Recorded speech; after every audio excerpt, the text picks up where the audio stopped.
My wife friend-zoned me in our marriage and wants a platonic companionship, and I don't know what to do. My wife, 35F, and I, 35M, have been married for 15 years and together for 20. We have 2 kids, aged 12 and 14, whom we absolutely adore, and we work tirelessly to provide the best possible life for them. For the past 3 years, things have been somewhat bumpy.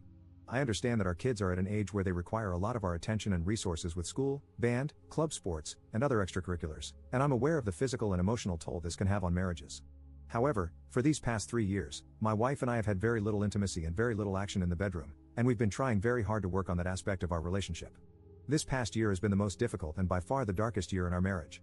We didn't talk very much and essentially became roommates, co-parenting our kids under the same roof. It was very depressing and very demoralizing. It got to the point where we began contemplating divorce, and it became very dark and gloomy in the household because of that. We began seeking help with both individual therapy and couples therapy, and it seems to have helped somewhat. Little by little, we started to get along and have deeper conversations about what our marriage looks like and what we would love for it to look like. This is where it gets tough. As time passed, my wife started to tell me she was no longer in love with me and that she only saw me as a best friend. She said she only loved me in a very platonic way, and this was one of the main reasons she didn't have any desire for intimacy, let alone wanting to smash with me. This was very shocking to me and, quite frankly, I was devastated. I became angry and depressed, and I couldn't fathom the thought that I was no longer wanted or desired by the person I was completely in love with. Things began to deteriorate again, and not long after, we were back to square one. I sat down with her one afternoon and had a heart-to-heart conversation, asking questions about where the root of this problem lies. Her answer was, "I don't know, and that I have built up resentment towards you, but I don't know where it stems from." As you can imagine, this provides very little to no insight into how to approach this. I'm puzzled, frustrated, and do not know what to do at this point. Currently, we've arrived at a place where she says that she has no bedroom drive and no desire for intimacy or connection. She says that all she wants is simply companionship, which basically means our co-parenting roommate dynamic. I asked her what I could possibly do or what it is about me that is so unattractive or undesirable, and her response is always, "I don't know." She stated that she does love me, but it's not the same. She has been feeling disconnected for years and says that our marriage just takes too much work. Her focus is only on the children for now, and that my co-parenting contributions are meaningful to her in our home. I'm at a loss and am mainly venting about my frustration. It's tough to realize that the person you love has no feelings for you. I feel like, at this point, I'm only here to contribute financially and as a parent. I feel like what she means by companionship is that she's comfortable with the convenience of having a good father for our kids and my financial contribution to the household. Regarding intimacy and smashing, she basically told me that it's not something she's interested in or wants at this time. She mentioned that the only way to get to a point for any of that is to be intoxicated, which I believe is incredibly awful and very wrong. I told her I do not think forcing herself to smash or be intimate by drinking or anything else is good, and I declined to be a part of that. To my surprise, it upset her and made her more distant. We're both extremely honest and transparent.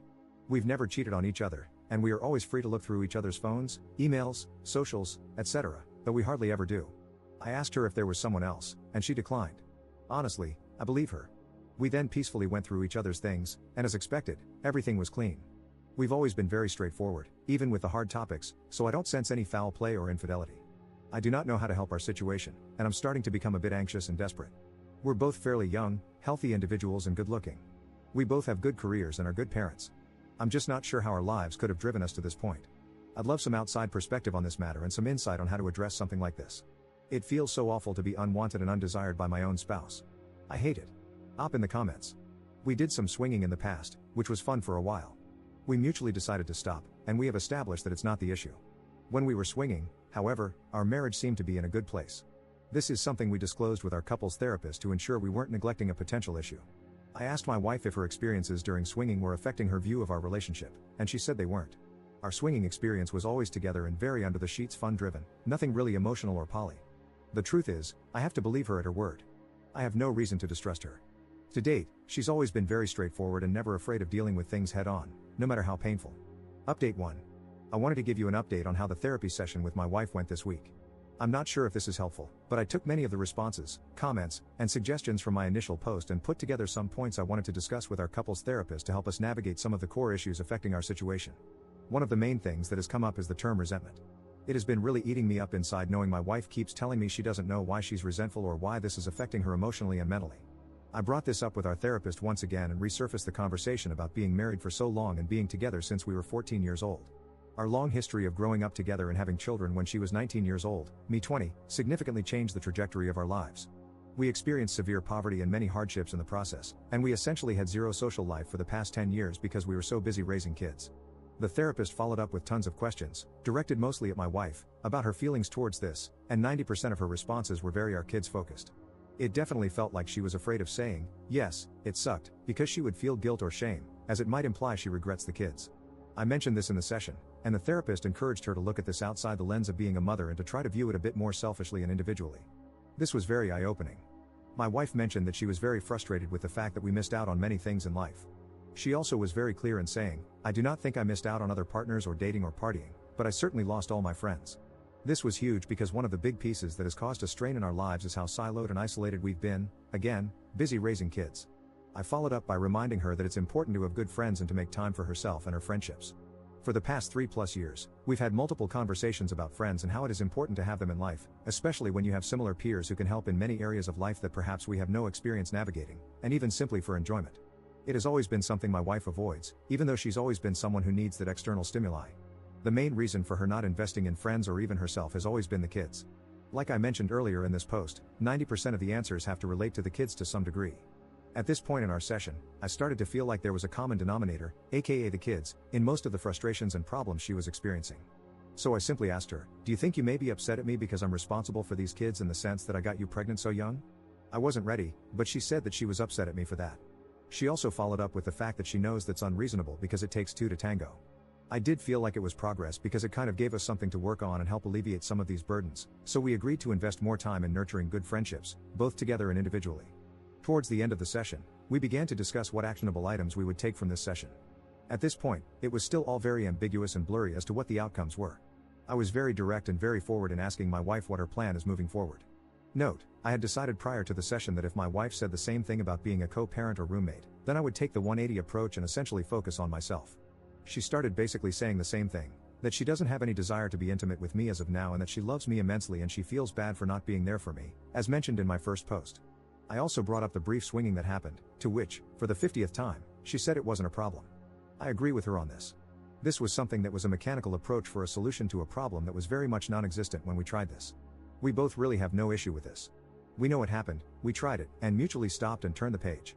I also brought up other life events that may cause resentment, and really, we ended up not getting anywhere else as far as the root for resentment, which was discouraging. I then basically expressed to my wife that I will not be okay with that arrangement. I told her that I've really done everything I can, and that this issue has reached a point where it has nothing to do with me or requires me to do anything that I'm currently not doing. I was very direct in saying that I will not accept this dynamic and that I need to be with someone who is actively involved in our marriage, works towards resolutions, and is very much interested in maintaining an active intimate relationship with smashing. I expressed how I am not going to be a convenience and that there is more to life than being roommates and co-parents. I made sure she knows I love her dearly and that I do want this to work for the better. I also told her that I'm fully committed to this marriage as long as she is as well, and that if she wasn't, it's okay. However, I will not be a part of something where these efforts are not reciprocated. I told her I have no plans of leaving, and I do not want a divorce. However, I made it clear that if this dynamic continues, divorce will be the only outcome. Of course, tears were involved, and it was a very bleak and sad ending to the session. Still, nothing was said, and I walked out feeling very discouraged and very determined to start working on the 180 as soon as we left the room. It's painful and very difficult because much of the 180 requires you to be very short, cold, and transactional. The saddest part is realizing that this dynamic is already very cold and transactional. Here is where it gets very interesting. I started working on implementing many of the 180 recommendations that same day. I mentioned to my wife that, hey, things are going to be a bit different moving forward. I'm going to honor our roommate/co-parent dynamic without reproach, and it should be no mistake that I am not happy here and I am never going to be okay with it, but I am done working on it if she wasn't going to work on it. She agreed and went to bed. I started to build distance and basically focused on myself, very short and transactional. She asked for help with some of her personal things, to which I declined, and it really shocked her. She was upset, saying I was being petulant. I explained to her that she is now fully in charge of her own life and her own issues. We didn't talk all day, and we only spoke when necessary. A few days I kept this going, and she was very visibly upset and stressed. I typically react to that with gestures of help or nurturing, but I didn't this time. That night, she was crying, telling me she's stressed and she thinks something is wrong with me because I'm indifferent. I simply listened, then I told her that this is the dynamic she proposed and that I'm simply, much like her, taking care of myself and focusing on myself. I'm not going to lie, it has been very hard to be cold and distant because, as I mentioned before, I love her and I wish I could hold her and cherish her. However, I know this is somewhat manipulative in a way just to get her way and still keep me in the friend zone, so I've been staying the course. We're now going on a week of this 180, and let's just say there have been many changes on her side. I think she is starting to realize there is more to me than just friends and co-parenting. I sent her a text a few days ago essentially itemizing bills and separating the financial responsibilities 50-50, and she lost her crap. She basically told me it was out of left field, to which I responded, "Hey, friends go in 50-50 and as your friend, I expect nothing less." This was very eye-opening because it gave me a glimpse of how I'm really taken for granted and how her level of comfort and convenience at my expense is really overlooked. I pushed through anyway and basically told her that this is the new dynamic she asked for and that it's still a bargain because she would have to be 100% if she was on her own.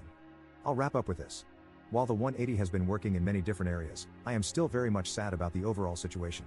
There have been many eye-opening statements being said and realizations that have not been pleasant to encounter. It has also sparked new energy and new efforts on her side as well. She's definitely seeking to talk to me more often, and while it's hard to turn down, I hope if things improve, this continues to happen. I've also noticed that she's making more time for herself aside from being a mom, which is huge because she pretty much neglected herself for years. I'm very pleased seeing her be more herself. My hope is that as we work on ourselves, the marriage improves. There really is no telling at this point where this will go. We are very much cordial and amicable even to this day, and that's a very good sign. Boundaries are set, and expectations are very clear, and I feel that no matter the outcome, I will be at peace with everything that has been done. We're still going to continue the couples therapist until we either rekindle our marriage or end up in divorce. I feel like having this unbiased third party really helps as a witness and as a guide through this.